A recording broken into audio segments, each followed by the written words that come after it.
guys, it's Julia. And Felina. So welcome to Colonization Around the World. In our high school history class, we're learning about the colonization of different places around the world.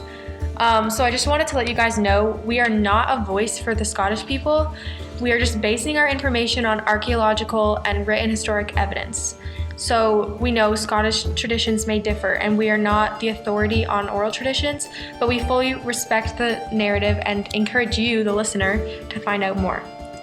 Also, please forgive us if our pronunciations are not correct, despite our efforts to learn proper pronunciations to honor the culture. Absolutely, we are definitely going to try our best. So in this episode, we'll be covering the colonization of Scotland, specifically the Union of the Crown, how Britain changed the course of Scotland's history, a rebellion in the Parliament, the Jacobites in the Risings, and the cause and consequences of the rebellion, the clan systems, the Battle of Culloden, and Highland culture. So grab some popcorn and listen up, guys, because this is going to be a good one.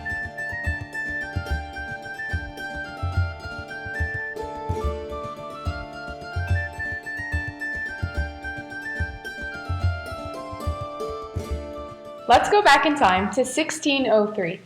Queen Elizabeth I, who was the Queen of England at the time, had just died. Queen Elizabeth left behind no children, and she wasn't married. As a result, the crown was passed down to the next heir. This next heir was Queen Elizabeth I's cousin, James VI. He also happened to already be the King of Scotland. Wasn't there something to symbolize a new king or queen? Yeah, absolutely. It's called the Great Seal.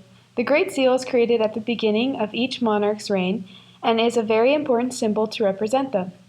Since King James VI was the king of multiple kingdoms, at the beginning of his rule of England, a new seal was made for him that incorporated both kingdoms and showed their union. What did the seal look like? On the front side of the seal was the king wearing his armor and crown and riding a horse. Also shown on the front side of the seal is a fleur-de-lis, a portcullis, and the edge of the seal read, "Lord, grant judgment to your king." On the back side of the seal is a quartered shield bearing the arms of King James VI. The first and fourth quarter have the Scottish lion. The second quarter shows 3 lions of England with the fleur-de-lis, and the third quarter has the harp of Ireland. On either side of the shield is a unicorn and a lion. Above the shield is the king's crown, and around the edge it says, "James, by the grace of God, King of Britain, France, and Ireland." That's pretty cool. What did they use the seal for? Mainly, the seal was attached to the bottom of any document from the king to confirm that it was real and official. Interesting. So going back to King James VI, when he became king of both Britain and Scotland, what was their relationship like? Up until this point, Scotland and England had mostly remained 2 separate kingdoms, even though there was lots of English influence on Scotland in around the late 13th century and early 14th century. So what kind of influence was there on Scotland? Well, Scotland usually just had their people fight it out to determine who the next king would be, or they had the king name their predecessor while they were still alive. But that actually ended with many dead kings. Anyways, in 1286, the Scots called on the English king at the time to come and pick who the next king was going to be, which actually went sideways too, because the English king eventually got frustrated and dethroned the king he himself picked out. Also, around this time, it was becoming more popular for the lowlands to follow the customs of England, which meant speaking English. The Highlands still spoke mainly Gaelic. What is Gaelic? Gaelic is considered to be the founding language of Scotland. Gaelic was originally from Ireland, but has since developed into a much different language than spoken in Ireland. The language is thought to have come to Scotland in 500 AD. It was still used a lot up until about the 18th century, but that'll come up later. Alright, back to my main story. At this point, since King James VI, who is now the king of 3 kingdoms, they were Scotland and England, and then there was also Ireland. He ruled for a while up until 1625. King James's second son was then crowned king, and he became ruler of the 3 nations. This seems like it would be pretty simple, but since now, it's all downhill. Already in King Charles's first year of reign, he insulted the Protestants by marrying a Catholic French princess. So why would it matter if he insulted the Protestants? Because England, Ireland, and Scotland were considered to be Protestant kingdoms. Most of his subjects were Protestants, so many were not happy with this action that he took. King Charles was also trying to implement many more changes, alongside his father in the church and the government. They wanted more religious and political unity between the three nations. Unfortunately for them, the English Parliament was not in favor of these new ideas.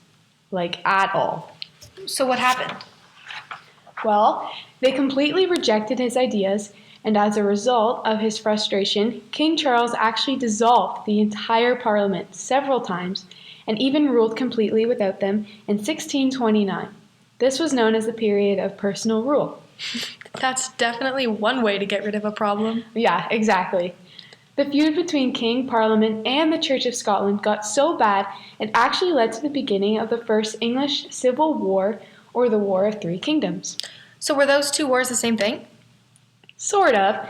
They occurred at the same time, but the English Civil War was just one event taking part in what made up the War of Three Kingdoms. So the War of Three Kingdoms was between England, Scotland, and Ireland. Spot on. The entire war started with the Bishops' War, which is also just another event that made up the larger event of the War of Three Kingdoms. King Charles desired to introduce new religious reforms and ideas to the northern part of Scotland. They were super, super controversial. But hey, it wouldn't really be King Charles if he did something that wasn't controversial. His reforms consequently resulted in riots and the formation of a Scottish rebellion. So what did this rebellion want? Like, what was their goal? Basically, they just wanted to resist all the changes that King Charles was attempting to make on the Church of Scotland. Okay. One way they resisted was by forming and signing the National Covenant and engaging in physical wars. This rebellion, even though it fizzled out without much damage, was hard on King Charles as he lacked the overall funds and engagement from others. In an attempt to raise all the funds he needed, King Charles called on the Parliament. Wasn't this the first time he had done this in 11 years? 11 whole years he had gone without the Parliament. As mentioned before, this was also called the period of personal rule. But even after 11 years, the Parliament and King Charles could still not see eye to eye. The Parliament was concerned over other things, not the military, which is where King Charles wanted their focus. So he dissolved it. Again, this short installment of the Parliament is known as the Short Parliament. Not long after, the rebellion started up again, stronger than ever. The rebellion was made up of Scottish troops who defeated the English, King Charles's army, in 1640 with the Battle of New Bern. Oh, that's kind of embarrassing for the king. And that it was. How can the king's troops be so outnumbered, though? How does that happen? Well, he lacked engagement, and he also needed a lot more funds than he had. Typical. So what did he do? Can you guess? He called on Parliament. Yep. But unlike before, this time Parliament was around to stay, making this time known as the Long Parliament. The relationship between the king and Parliament did not alter much, as this all finally leads us up to the English Civil War.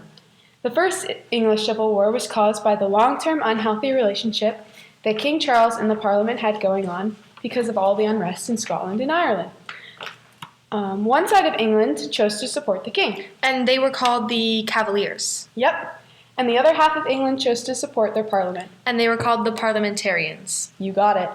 The Parliamentarians, also known as Roundheads, were led by military commander named Oliver Cromwell. So who exactly was Oliver Cromwell? At this point, Oliver Cromwell was known as the military commander that led the Roundheads to victory in the Battle of Naseby in 1645 against the Cavaliers/King Charles. The Cavaliers were beaten pretty badly by the Roundheads. You may be thinking at this point, okay, I get this whole English Civil War thing, but how does this affect Scotland? Well, since Scotland and England are under the same monarch, what happened to King Charles in this war consequently affects Scotland, since it's their king too. The loss of the Battle of Naseby for King Charles completely changed the waters for him, and his rule was truly doomed after this.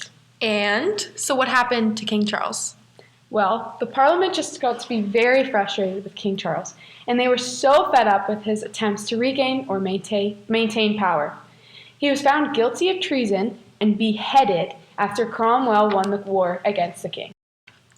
Technically, King Charles's oldest son would become the king, which is what many of their colonies viewed as true.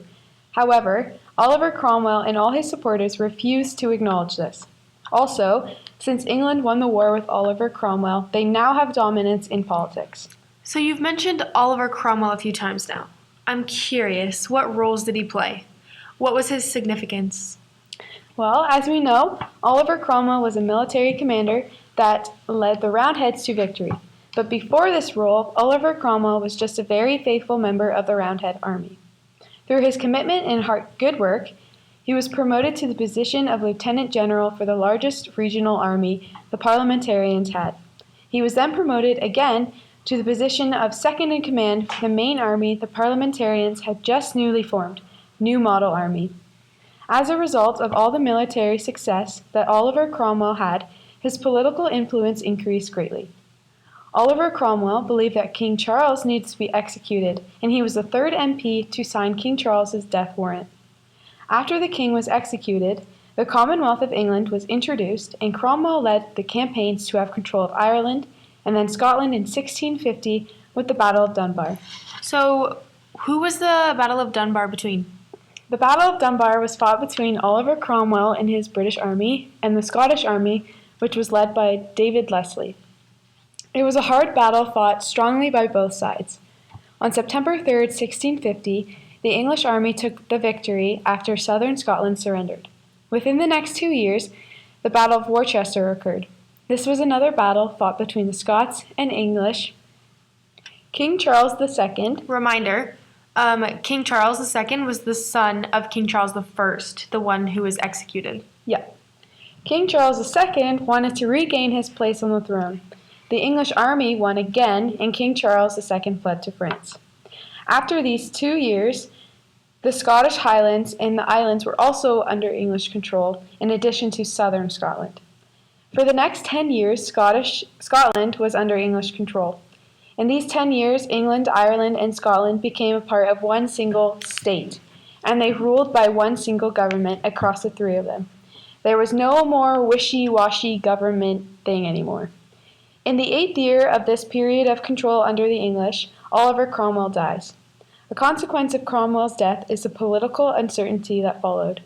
So, what exactly do you mean by political uncertainty? After Oliver Cromwell's death, his son tried to succeed him. However, this was unsuccessful as events led to the restoration of the monarchy. The restoration of the monarchy invited King Charles II to return and become king again. So, did anything change as a result of there being a monarchy again? Yep. King Charles II got rid of the New Model Army, which Oliver Cromwell led, and restored the separate governments in Scotland and Ireland once again. All right, we're going to move a little more quickly now. But just for reference, King Charles II was restored to the throne in 1661, so that is about where we are speeding up from. So in 1681, James VII... Wait, who is James VII? James VII of Scotland, also known as James II of England, is the brother of Charles II and the heir to the throne. Charles had appointed James to be his viceroy in Scotland, which meant that he was given the authority to act as the authority in place of Charles in Scotland. Oh, got it. James II implemented a Test Act which stated that anyone wanting or already in office in Scotland had to take an oath to the king. So anyone wanting an important role in the Scottish government had to swear an oath to the king, who was mainly ruling England? Sounds like they're still definitely under a lot of influence from England. You've got that right. Fast forward a few more years to 1685. Charles II has died and has been succeeded by James VII. Also, just before his death, Charles II had converted into the Catholic Church, which James VII had been for quite some time already. Many Scots and English are upset with the monarchy being Catholic now, especially when James VII and his wife Mary have a son, and the Scots and English see how the dynasty will be continuing as Catholic. This leads a very important group of concerned Protestants to invite William of Orange to overthrow James VII. William of Orange was a Protestant ruler from the Netherlands, and his wife, also Mary, was the daughter of James VII. Mary was also the heir until James VII and his wife, Mary, had a son, James Francis Edward, in 1688. Okay, so hold on. This is getting a little bit confusing. Let's just set things straight a little bit. All right, James VII is the current king of England and Scotland. He is also Catholic, which many people don't like. He had a total of 28 children, although many did not survive through childhood. With his wife Anne, one of their children was Mary II. Mary II was married to William of Orange at just 9 years old. Then King James married again to a woman named Mary. One of their children was James Francis Edward, the new heir to the throne. Much clearer now. Good. It might just get a little bit more confusing from here, but just stick with me. William of Orange and Mary II came to England with a massive army, and it didn't take long for James VII to leave for France after the very bloody ordeal that came from them wanting the throne, although he does come back. After some logistical things are sorted out, it is declared that William of Orange and Mary II can officially have the throne to England and Scotland. They also declare that no Roman Catholic or spouse of one can ever have the throne again. This is when the country of Scotland divides. One side are those who support William and Mary, and the other side are the supporters of James VII. They are called Jacobites. So the Jacobites, who were they? As mentioned before, they were the supporters of James VII. They believed he should still have the throne, that it was rightfully his. They wanted the House of Stuart to have the throne again. So between 1689 and 1690, Viscount Dundee gathered troops and led them through the Battle of Killiecrankie and Dunkeld siege. They had some success, but it didn't last long as they were beaten down by the government in 1690. Viscount Dundee also died in these battles. With that, James VII finally actually left for France, dissolving all hope the Jacobites had of his return. There wasn't too much again with the Jacobites for a while until 1708. During this time, Mary II and King William die, meaning that Queen Anne is now the ruler. James VII also dies, and his cause to reclaim the throne is passed down to his son, James Francis Edward. Okay, so what happened in 1708? James Francis Edward, also known as James VIII, also known as the Old Pretender, gives his first attempt to regain the throne. He was a Jacobite. He does this after the Acts of Union. The Acts of Union was significant because it led to the creation of the United Kingdom of Great Britain. The Jacobite attempt was not successful, and the next uprising was not until 1715. But between these two uprisings, it's important to know that the Queen does die. She was also the last of the Stuart bloodline, and she was succeeded by King George, not a Stuart. So the Union was pretty important to the Jacobite cause because it greatly increased their popularity. And many people were not fond of the Union, so this made the Jacobites look like the good guys, like they were defending Scotland. This Jacobite uprising was actually the largest in terms of how many Jacobites fought. There was a total of 16,000 men, all led by a man named John Erskine, also known as the Earl of Mar. 2/3 of these men were actually from a total of 26 Highland clans. Oh, yeah, the clans. I think we should go into a bit more detail about what the clans were. Good idea. Generally, clans are kinship groups among Scottish people. They share history, identity, and clan ties with each other. They also often live close to one another, or at least in the same area. Each clan has a leader that may either be chosen because they are the firstborn or because they are deemed strong enough to take over. Clans were significant to Scottish culture. They still are today, but were especially important as they played a major role in the Scottish government for a long time. So, about how many Scottish clans are there? There's many. Do you want to take a guess? I'm not sure. Maybe like 70? Way more. There's around 500 Scottish clans, although they are located all around the world. Wow, that's a lot. Mm-hmm. So, how do they tell the difference between all the clans? Do they have names? Yep, each clan has their own name. Some common ones you might have heard of are Campbell, MacDonald, Mackenzie, McLeod, McIntosh, Douglas, McDougall, Robertson, Cameron, Fraser, Grant, Gordon, and of course, many more. Right. Okay. So back to the uprising in 1715. How did it go for the Jacobites? The government troops were actually outnumbered in this uprising, or more specifically, in the Battle of Sheriffmuir. The Battle of Sheriffmuir occurred at the height of the Jacobite uprising in 1715. Earl of Mar, who we mentioned earlier, led this battle and completely wasted the advantage he had on the government troops, with the Jacobites outnumbering them. The battle had almost resulted in both sides claiming victory, being inconclusive. But because Mar failed to actually take control of central Scotland and claim a decisive victory, the Jacobites ended up losing again, and Mar and the Old Pretender flee to France. So despite their loss, didn't the Jacobites try again a few years later? Yep. Just 4 years later, in 1719, the Jacobites attempted yet again to regain the throne. This leads us to the Jacobite Rebellion of 1719.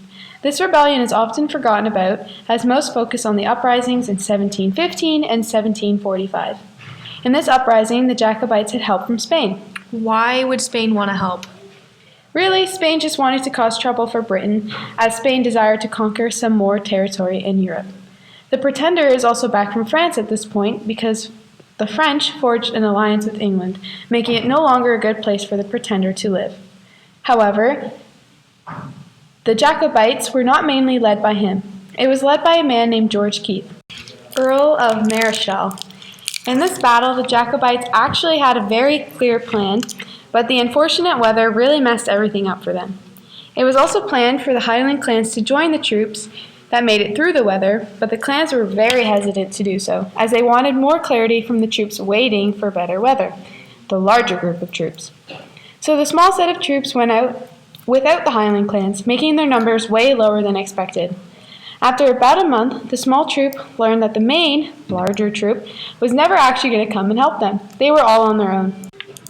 They fought hard against the government troops, but this uprising ended in yet another loss for the Jacobites. Around 100 men died in this uprising, and about the same number were injured. The Old Pretender fled yet again, and he married a Polish princess in Italy, and they had a son together named Charles Edward Stuart in 1720. So all these events kind of led up to the Battle of Culloden, which was the final battle of the Jacobite Rebellion. On April 6th of 1746, Charles Edward Stuart, a British prince, also known as the Young Pretender, led the Jacobites into battle. So for a bit of background, the Young Pretender wanted to regain the throne for the Stuart family, who reigned as the Royal House of Scotland from 1371 to 1603, which is a long time. And he wanted to do this for his grandfather, James II of England. Didn't he write a letter to his father about it? Yeah, he did. In this letter that he wrote to his father on the 20th of September in 1745, he says, "But I am not at all sorry for it. I shall have the greater glory by beating them when they are more numerous and supported by their dragoons. I have occasion to reflect every day upon your Majesty's last words to me, namely that I would find power if it was not accompanied with justice and clemency." Basically, he was so confident that they would win, even though they were outnumbered. Exactly. He wanted the glory of defeating an army that was much larger than his. But unfortunately for him and the Jacobites, they suffered a terrible but quick defeat. The battle literally only lasted 40 minutes because of the British Redcoats, or their opponents, because of their skills and tactics. They used continuous heavy gunfire, and instead of shooting at the men that were right in front of them like the Jacobites were doing, they used bayonets on the exposed Jacobites that were on their right side. That's pretty smart. It was probably pretty unpredictable. Exactly. So the Redcoats killed 1,000 of the 5,000 men in the Jacobite army, which is a fifth of their men in literally only 40 minutes, while only 50 of the 9,000 Redcoats were killed.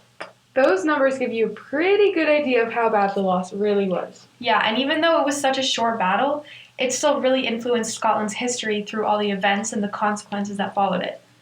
The aftermath of the battle was a nightmare. Directly after the battle, William Augustus, or the Duke of Cumberland, who led the Hanoverians at Culloden, ordered for men in the Jacobite army who lay there injured to be killed and left where they were, while others were stripped and left to die because of exposure to crazy temperatures, and they had little protection and no shelter, and then also no one was there to take care of their wounds. Wow. Were they given a proper burial afterwards? No. Imagine that. And because of all this, he was nicknamed the Butcher. That's fitting. That's not even the worst part, though. Even Highlanders now would tell you that the worst part of the immediate hours after the battle was the execution of anyone who was just assumed to be a Jacobite supporter. Literally any of them. Even the innocent women and children were killed. and so many Highland homes were burned down. Yeah, it was tragic. Those weren't even the only consequences that stemmed from the battle. You know those traditional plaid skirts that they'd wear? The material, called tartan, was banned by the British government as an attempt to get rid of Highland culture because it was such an important piece of it. So on the 28th of June in 1746, a sketch of regulations was proposed to be made in Scotland. So here I'm going to read an extract from that document. It says, quote, "The abolishing the habit after a proper time will be of infinite use, but should they pretend that this mountainous country requires their habit, which I am not at all convinced of, then the use of tartan or plaid should be particularly forbid, as it is what makes their uniform. It is to be wished that the abolishing the names of some of the worst clans may be of use, but the MacGregors, though forbid by law, continued always to be called so in the hills, and on all troubles publicly took up that name again. It is to be feared. Nothing but transplanting can succeed. That the preachers at the allowed meeting houses be persons ordained by English bishops, and who shall have certificates from the bishops of their principles with respect to the government as well as religion." So basically, they wanted to ban tartan, the use of clan names, and only have English preachers. Exactly, no Scottish preachers. So they banned tartan through the act of prescription. The Highlanders probably felt helpless. There wasn't much they could do, especially at this point after the Jacobite Rebellion and because of the Battle of Culloden. So as you mentioned, Julia, they wanted to ban the use of clan names, which was a huge part of their culture. So this kind of fits hand in hand with the banning of tartan because clans had different colors of tartan that they would wear to represent their clans, which they could no longer do. This is the third consequence of the rebellion and Battle of Culloden. The clan system was destroyed and it was never able to recover. That was definitely a major consequence. Yeah, for sure. Also, Gaelic was first banned in 1616, but still spoken, like you mentioned earlier on in the episode.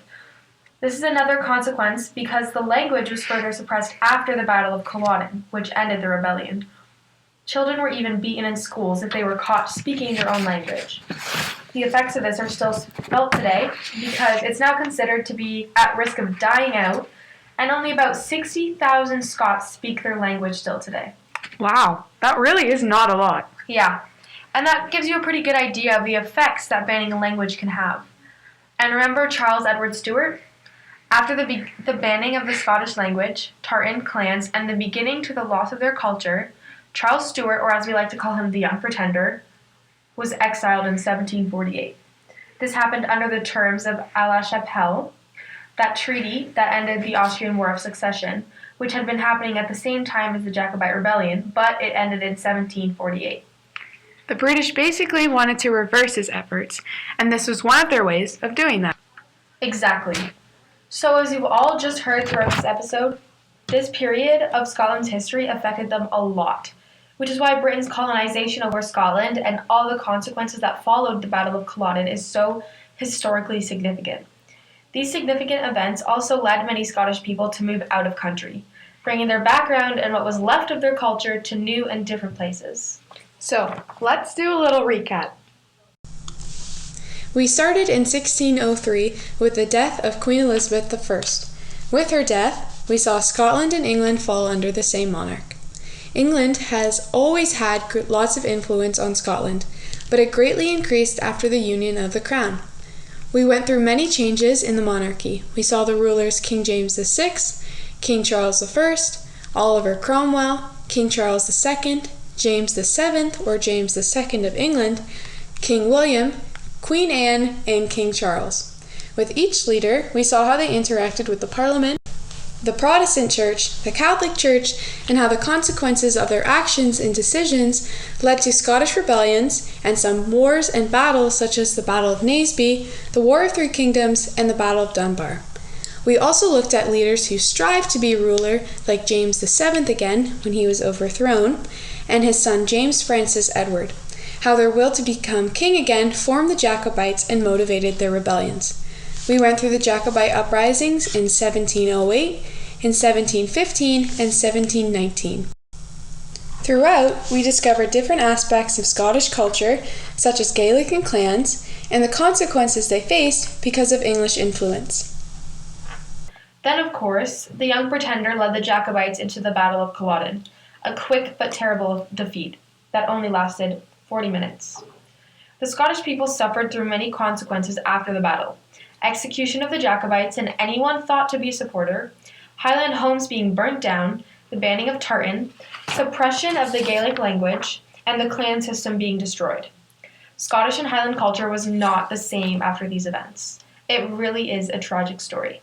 But it's important for people to learn, which is why we are talking about it today. I totally agree. These stories are important because we can learn so much from them, but also because awareness and knowledge of history allows us to have a better understanding of the world we live in today. And with that, guys, we hope you enjoyed learning about Britain's colonization of Scotland. Thanks for listening to this episode of Colonization Around the World. Bye! Bye!